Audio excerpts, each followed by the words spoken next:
শুভ সন্ধ্যা। Share বাজারের মূল খবর ডেইলি মার্কেট আপডেটে আপনাদের স্বাগতম। সূচক আজ রেড জোনে ফিরেছে এবং 17.18 পয়েন্ট বা 0.35% হ্রাস পেয়ে 4,936 স্থির রয়েছে।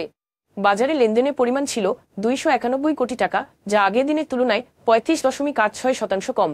ব্যাংকিং খাত থেকে ইসলামী ব্যাংক, প্রাইম ব্যাংক এবং ব্র্যাক ব্যাংক, বিদ্যুৎ ও জ্বালানি খাত থেকে পাওয়ার গ্রিড কোম্পানি এবং United power generation and distribution এবং টেলিযোগাযোগ খাত থেকে গ্রামীণফোন আজ সূচকের হ্রাসে মূল ভূমিকা রাখে।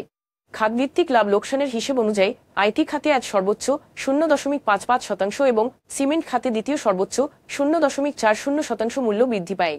অন্যদিকে এনবিএফআই খাতে আজ সর্বোচ্চ 1.96% মূল্য হ্রাস পায়। মূল্য হ্রাস পাওয়া শীর্ষ 20-এ আজ এনবিএফআই এবং ব্যাংকিং উভয় দুটি খাতে 4টি করে কোম্পানি রয়েছে।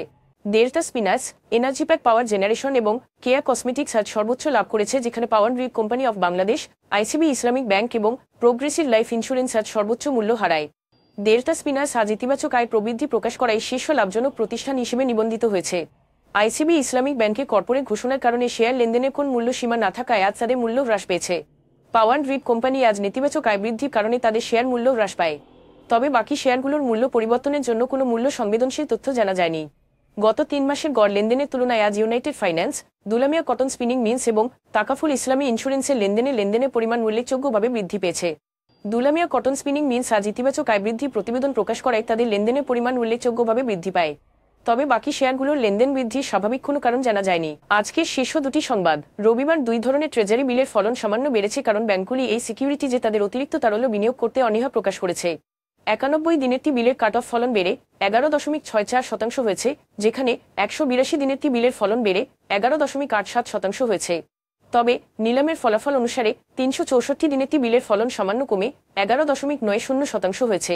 অর্থনীতির উপর মুদ্রাস্ফীতির চাপ কমতে শুরু করলে টি বিল এবং ট্রেজারি বন্ড সহ সরকারি সিকিউরিটিজের ফলন হ্রাস পেতে পারে।